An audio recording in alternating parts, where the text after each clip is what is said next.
that all the time we are caught up in the lower three chakras, Muladhara, Swadhisthana, and Manipuraha, in the food, lust, fear, greed pattern. When we are detoxing and completely we are empty in the whole, the lower three parts, the intestine, stomach, and the gut, simply our brain will reflect the pure consciousness space, and we'll be able to remember again and again Paramashiva in our third eye and be in a heightened intelligence.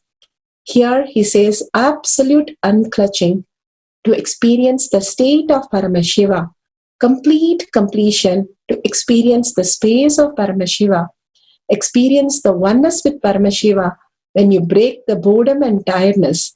Again and again, contemplate on Bhagavan's truth, Paramashanta Swarupa, Sarvaprithyagi, how he is living every moment as auspiciousness. He's saying this pandemic fatigue is also the greatest auspiciousness on humanity to raise the humanity to next consciousness. We only think the caterpillar is dying, but he says the caterpillar is becoming the butterfly, which is going to be a lot more beautiful and lovely. All the actions of Paramashiva is only to raise the humanity, not to destroy the humanity. Only human being, we don't understand these things, destroy himself and others around him by delusionary assumption and reactions. So beautifully he's guiding, initiating, and pulling us into the higher reality. All we need to do is ask for it, seek for it, and surrender in gratitude for Paramashiva grazing us. Such a beautiful space and complete integrity, declaring that as our integrity, we can experiencing the being of Paramashiva. Now start chanting for the second round. Again, 10 minutes intensely, whole being vibrating with it from your navel center, offering in your Jatagni. Again and again, when you chant the Mahavakya, you raise in the frequency and start manifesting the powers. Let's start chanting Om Nithyananda Paramashivoham. Continuously start chanting the Mahavakya, and we'll play the oneness capsule now.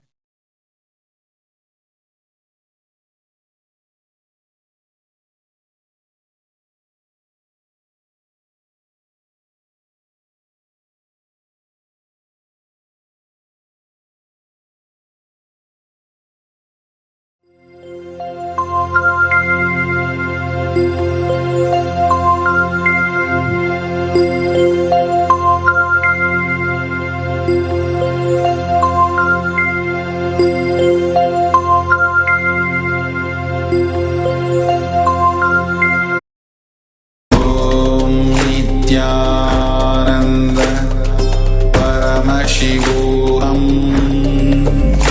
Om Nithyananda Paramashivoham. Om Nithyananda Paramashivoham. Om Nithyananda Paramashivoham. Om Nithyananda Paramashivoham. Om Nithyananda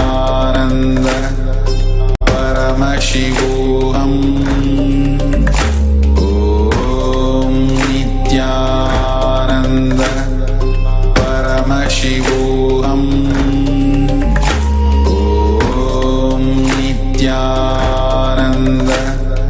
Paramashivoham. Om Nithyananda Paramashivoham. Om Nithyananda